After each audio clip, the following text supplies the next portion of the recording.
कंकण होतं, सुवर्ण कंकण होतं, तो क्रुश झाल्यामुळे ते सुवर्ण कंकण गळून पडलेलं आहे आणि ते गळून पडलेलं असं त्याचं मनगट आता उघडं पडलेलं आहे, असा तो यक्ष. त्याने काय पाहिलं, आषाढस्य प्रथम दिवसे मेघमालिष्ट सानु. अशा त्या यक्षाने विरहामध्ये आपल्या पत्नीची आठवण करत असताना आषाढाच्या पहिल्या दिवशी एक मेघ पाहिला, मोठा मेघ पाहिला. काय करत होता तो मेघ, कुठे पाहिला, तर तो त्या रामगिरीच्या पर्वतावर पाहिला. काय करत होता तो मेघ, वप्र क्रीडा परिणित गज प्रेक्षणीय दर्श.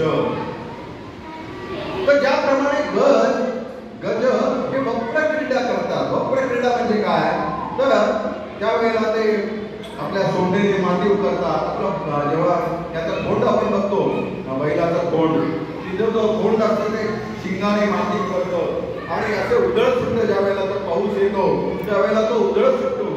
त्याप्रमाणे गज सुद्धा अशा याच्यामध्ये फिरत पाण्यात सोंडेमध्ये पाणी घेऊन त्याचे फवारे मारत फिरतात आणि या क्रीडेला काय म्हणतात, तर वप्र क्रीडा. तर असा तो गज जो आहे तो वप्र क्रीडा करतोय. कशा कोणाशी, तर त्या पर्वताच्या शिखराशी वप्र क्रीडा करतोय. म्हणून तो मेघ आहे, तो कसा मेघ आहे, तर तो वप्र क्रीडा त्या रामगिरीच्या पर्वताच्या शिखराशी करतोय. असा तो मेघ त्याने पाहिला, असा या दृष्टांतमध्ये म्हटलाय.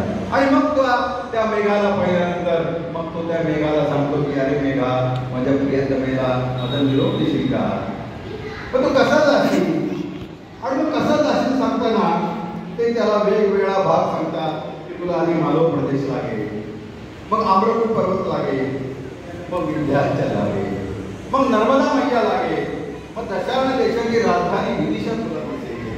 तिथून थोडा वेळ तू विश्राम केल्यानंतर तुला उज्जैन दिसेल, मग उज्जैन, मग गंभीरा नदी, देवगिरीवरील कार्तिकेय मंदिर, मग चर्मवती नदी, मंदसोर, ब्रह्मावर्त, त्यानंतर सरस्वती, मग गंगा नदी आणि मग हिमालयातील अलकापुरी.